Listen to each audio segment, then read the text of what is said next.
गौ भक्तों पर गोलियां चला के 5,000 से ऊपर लोगों की लाशों को सड़ने के लिए फेंक दिया जाता है, तब कहाँ जाता है संविधान? मोदी का विरोध कर रहे हैं।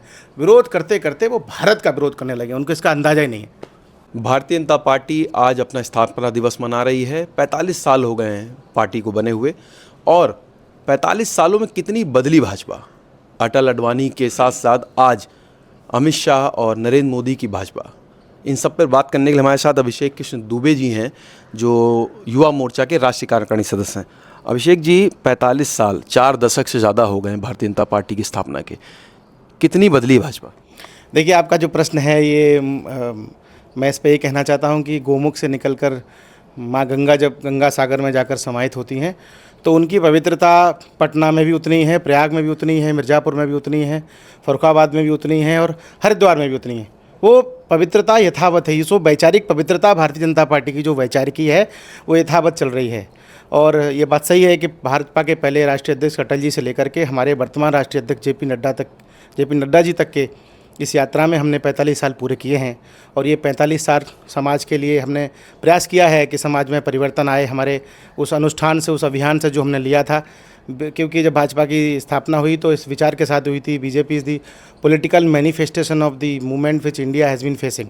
माने जो सामाजिक आंदोलन भारत में पहले हुए उनका एक राजनीतिक अभिव्यक्ति है ये दल।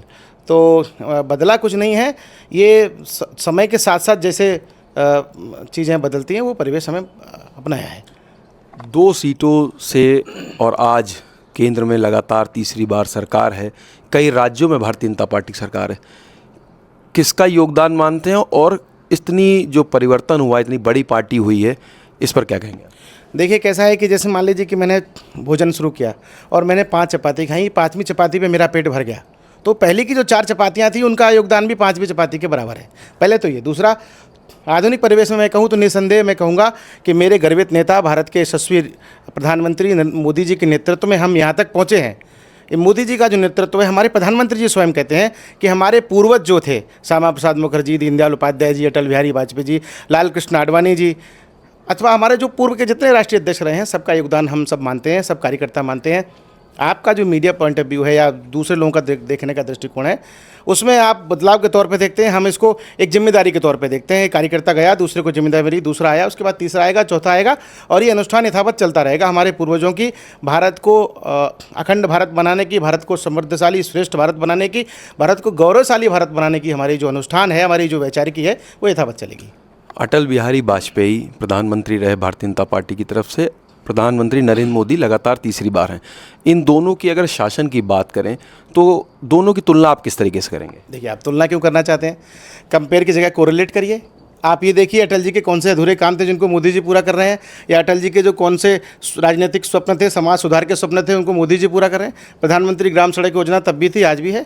मोदी जी ने सड़कों का जाल बिठाया, अटल जी का सपना था ये। भारत में कैसे लोगों के बीच हर घर में जल पहुँचे और जो फ्लड से प्रभावित है उनका जीवन कैसे उत्कर्ष हो, मोदी जी इस पर काम कर रहे हैं। हर घर नल से हमने जल पहुँचाया। देखिए, भाजपा जो है, मैं आपको बता रहा हूँ, भाजपा के लोग, मेरे सहित जो भी कार्यकर्ता हैं, वो डिफाइंड फार्मूले पे काम करते हैं। हमारी पंचनिष्ठाएं डिफाइंड हैं, हमारी राजनीति के फार्मूलाज डिफाइंड हैं, हम फार्मूलाज पे काम करते हैं। भारत के गर्वित प्रधानमंत्री मोदी जी के नेतृत्व में वो सारे प्रयास किए जा रहे हैं, वो सारे संकल्प पूरे किया जा रहे हैं जो हमारे पूर्वजों ने कभी लिए थे। आप युवा मोर्चा के यहाँ पर भी उस कार्यकारी यहाँ पे भी रहे हैं, आपने काम किया उत्तर प्रदेश में, आप इस समय राष्ट्रीय कार्यकारिणी में। युवाओं की अगर हम बात करें तो 45 साल की बात करें और आने वाले जो समय की, किस तरीके से युवाओं को अगर आप जोड़ेंगे कि आगे भी वो युवा आपके साथ जुड़े रहें? देखिए, मेरे नेता माननीय मोदी जी ने भी कहा था कि युवाओं को हम आगे लाएंगे। मैं कई एक युवाओं को जानता हूं जिनके साथ मैंने काम किया। जैसे मैं युवा मोर्चा का यहाँ प्रदेश का उपाध्यक्ष रहा। मेरे अध्यक्ष थे सुभाष यदुवंशी जी, आज वो MLC हैं, प्रदेश महासचिव हैं, वो आगे आए हैं।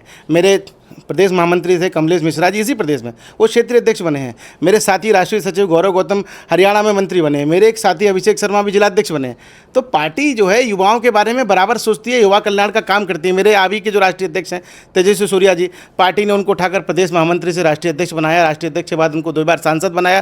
तो मोदी जी का देखिए जो विचार है वो बहुत व्यापक विचार है। वो समाज कल, आज और कल तीनों पर काम करते हैं और समाज के प्रत्येक वर्ग की चिंता करते हैं। जैसे वो कहते हैं, अब जी कुछ कहना चाह रहे हैं? जो आप जातिवाद की बात करते हैं, मोदी जी का गरीब किसान युवा, ये मेरी जातियां हैं, तो उसमें मोदी जी काम कर रहे हैं। जो जिन सेक्शंस को उन्होंने कहा है, जिन लोगों के जीवन में परिवर्तन लाने का संकल्प लेकर के 2014 में उन्होंने प्रधानमंत्री के दायित्व को अज्यूम किया है, रिस्पॉन्सिबिलिटी को अज्यूम किया है, वो उसे पूरा कर रहे हैं। लोग कहते हैं कि भारतीय जनता पार्टी हिंदुत्व की पार्टी, हिंदुओं की पार्टी है। ये जो टैग है, इसको आप किस तरीके से देखते हैं? क्या ये टैग गर्व की बात है या जिम्मेदारी? देखिए, अब दो चीज़ें आपने मिक्स कर दी।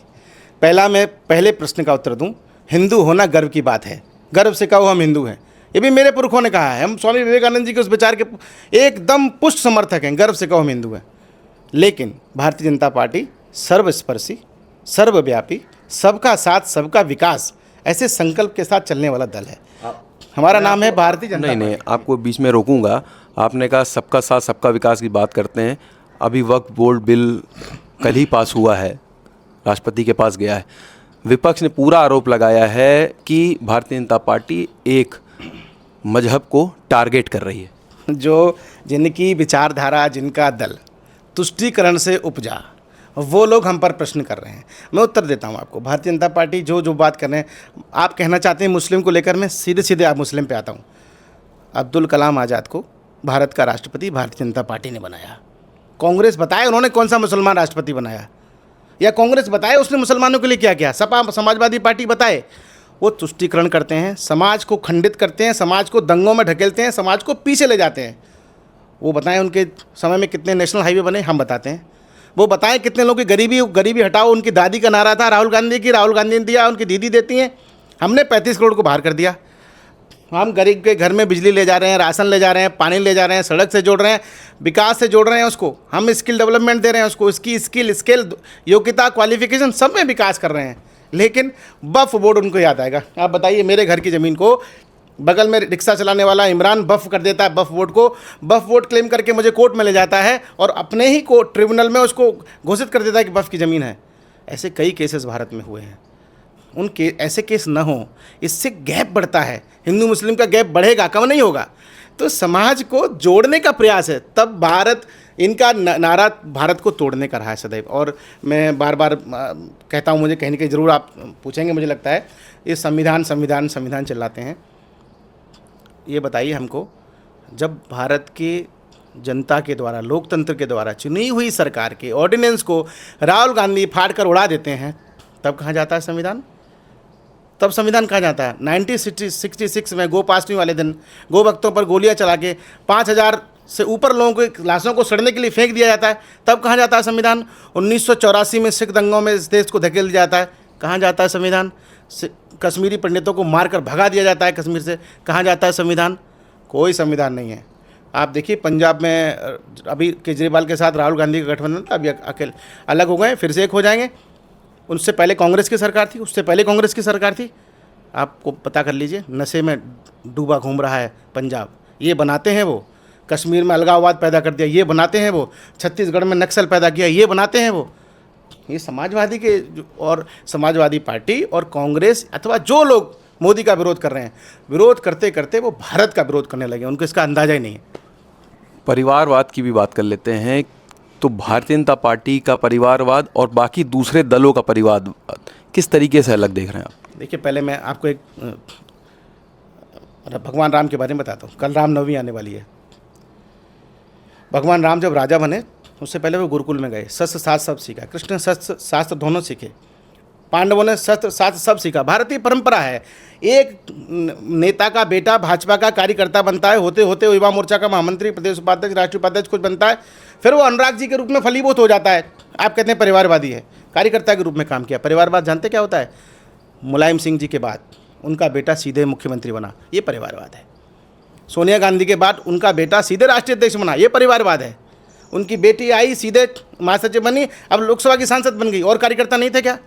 ये परिवारवाद है। गुलाम नबी आज़ाद, अब मुसलमानों की बात करते हैं ना, गुलाम नबी आज़ाद कितने श्रेष्ठ कार्यकर्ता थे, क्या किया कांग्रेस ने उनके साथ? बताए कांग्रेस क्यों नहीं आजम खान को अपने राष्ट्रीय अध्यक्ष? परिवार के तो आपके यहाँ भी ऐसा नहीं है कि अंतर बता रहे हैं ना। हमारे यहाँ कार्यकर्ता बनता है, नेता नहीं बनता। मैं अगर किसी नेता का बेटा हूँ तो मैं कार्यकर्ता बनता हूँ, धीरे धीरे का काम करता हूँ, कार्यकर्ताओं के बीच अपने आप को विकसित करता हूँ, और अगर मेरे अंदर योग्यता है तो दल मुझे मौका देगा, नहीं है तो छूट जाएंगे। बहुत लोग छूट गए। आप बताइए, प्रमोद महाजन जी के बेटे को क्या भाजपा ने बना दिया क्या सांसद? यहाँ जो योग्यता है, पंकज सिंह जी काम कर रहे हैं, योग्यता है उनके अंदर, कार्यकर्ता के रूप में हो रहे हैं। अनुराग जी काम कर रहे हैं, कार्यकर्ता के रूप में हो रहे हैं। बांसुरी स्वराज जी आई हैं, कार्यकर्ता के रूप में हो रही हैं। कार्यकर्ता बनता है तब नेता बनता है। यहाँ परिवारवाद थोपा नहीं जाता, मुकुट नहीं पहनाया जाता है। यहाँ कि अलाउद्दीन खिलजी गए, जलालुद्दीन खिलजी को हटा के सुल्तान हो गए और नारा मार दिया, ऐसा हमारे यहाँ नहीं होता भैया। हमारे यहाँ एक गर्वित परंपरा है, उसके अनुष्ठान में आपको सहभागी बनना पड़ेगा। एक पद्धति है कार्यकर्ता विकास की, उससे आप बाहर आएंगे। देश की बात करें या खासकर उत्तर प्रदेश और हिंदी बेल्ट में अगर हम बात करें तो जातिवाद पर वोट सालों से पड़ता आया है। भारतीय जनता पार्टी ने पिछले 45 सालों में आपको क्या लगता है कि इस जो धारणा है जातिवाद के वोट बैंक की, इसको बदला है? क्यों नहीं बदला है? आप देखिए, वैसे हम भाजपा राष्ट्रवाद पे काम करती है, जातिवाद पे काम करती नहीं है। लेकिन आपने प्रश्न पूछा तो भारत के महामहिम राष्ट्रपति महोदया जो हैं उनका एक वर्ग से हैं वो, ठीक है। जाति देखिए आप अपने आप में, आप वो दलित वर्ग से आई। भारत के प्रधानमंत्री ओबीसी वर्ग से आए, भाजपा के राष्ट्रीय अध्यक्ष सामान्य वर्ग से आए।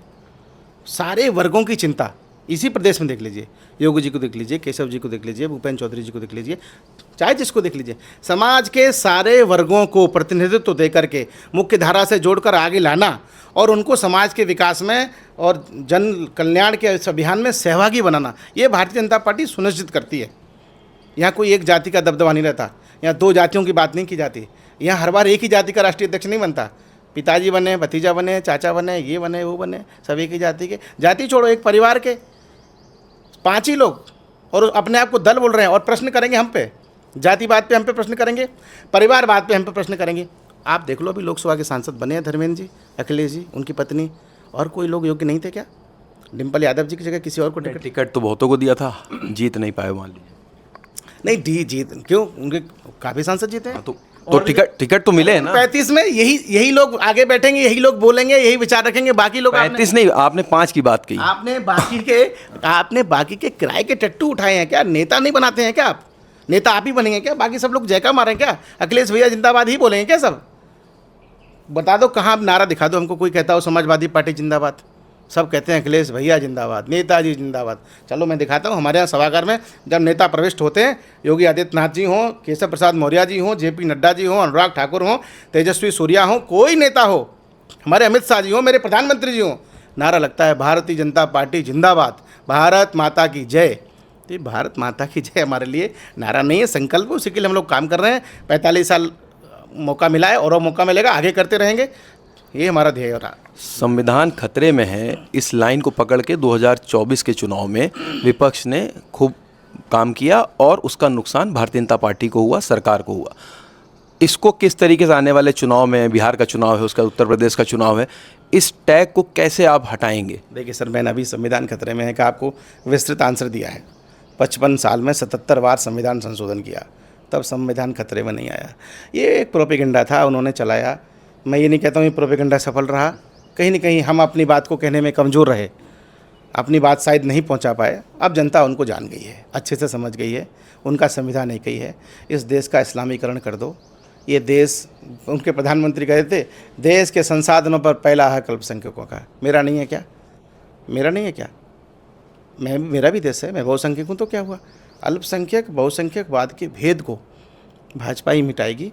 ये लोग तो उसको बढ़ाएंगे, वोट में कन्वर्ट करेंगे और अपनी रोटियां सेकेंगे। चुनाव की चिंता भाजपा के लोग नहीं करते हैं। कभी थे अकेले, हुए आज इतने, भला तब डरे ना, तो अब क्या डरेंगे? विरोधों के सागर में चट्टान हैं हम, जो टकराएगा मौत अपनी मरेंगे। दिल्ली में हराया, महाराष्ट्र में हराया, हरियाणा में हराया, बिहार में फिर हराएंगे। जातिवाद को हराएंगे, नक्सलवाद को हराएंगे, अराजकतावाद को हराएंगे, भारत के विरोधवाद को हराएंगे। ऐसे हर व्यक्ति को हराएंगे जो भारत को अवमूल्यित करके नीचे ले जाने का प्रयास कर रहा है, चाहे वो तेजस्वी यादव हों, चाहे वो अखिलेश यादव हों, चाहे वो अरविंद केजरीवाल हों, चाहे वो शरद पवार हों, उद्धव ठाकरे हों। जो भारत के विरोध में खड़ा होगा, हम उसके विरोध में खड़े होंगे, खड़े रहते थे, खड़े रहेंगे। ये हमारी विचारधारा स्थिर है, इसमें कोई विचार प्रस्तुति नहीं होगा। दूसरा आखिरी सवाल, 4 दशक हो गए हैं, आगे भी बहुत लंबा सफ़र है पार्टी का। युवा मोर्चा से आप जुड़े हैं, तो आने वाला सफ़र कैसा होगा और किस स्थान पर देखते हैं भारतीय जनता पार्टी? अब ये प्रश्न, अब मैं जब आपको ये बोल रहा हूँ तो भाजपा के कार्यकर्ता होने के नाते बड़ा आनंदित अनुभव कर रहा हूँ। भजन लाल जी को नहीं पता था कि उनका आगे का सफ़र क्या होगा, मनोहर लाल जी को नहीं पता था उनके आगे का सफ़र क्या होगा। इवन मैं कहूँगा देवेंद्र फडणवीस साहब को नहीं पता था उनके आगे का सफ़र क्या होगा, योगी जी को नहीं पता था उनके आगे का सफ़र क्या होगा, केशव जी को नहीं पता था, हरीश द्विवेदी जी को नहीं पता था, भूपेंद्र चौधरी जी को नहीं पता था, मुझे भी नहीं पता है। जो भाजपा, जब मेरे नेता ने कहा जैसे भारत मेरी माँ है वैसे भाजपा मेरी माँ है, तो हम भाजपा में काम करते हैं, भाजपा के लिए काम करते हैं, तो किसी पर एहसान नहीं करते, हम अपनी माता मातृभूमि की सेवा करते हैं। उसमें जब योग्यता का विस्तार होगा, पार्टी किसी लायक समझेगी दे देगी, जो दे देगी सिरोधार्य निर्णय देगी, तो वो भी माथे का चंदन है। हमारे लिए तो जो पूर्वजों के रजकण उड़ करके हमारे मस्तक पर लग रहे हैं, ये भी गौरव है। जो आज हैं इसमें भी गौरव करते हैं, कल जो होंगे उसमें भी गौरव करते हैं। सबसे बड़ा हमारे यहाँ कहा जाता है, सबसे बड़ा पद है कार्यकर्ता होना। सो हम हो गए हैं और उसमें हमेशा आनंदित मगन रहेंगे, बाकी जैसी पार्टी की इच्छा। शुक्रिया। तो आपने सुना अभिषेक कृष्ण दुबे जी को, जिनका कहना है कि भारतीय जनता पार्टी के 4 दशक तो हो गए हैं, लेकिन आने वाला समय और भी उज्जवल होगा। जितेश अवस्थी, संवाद लाइव के लिए।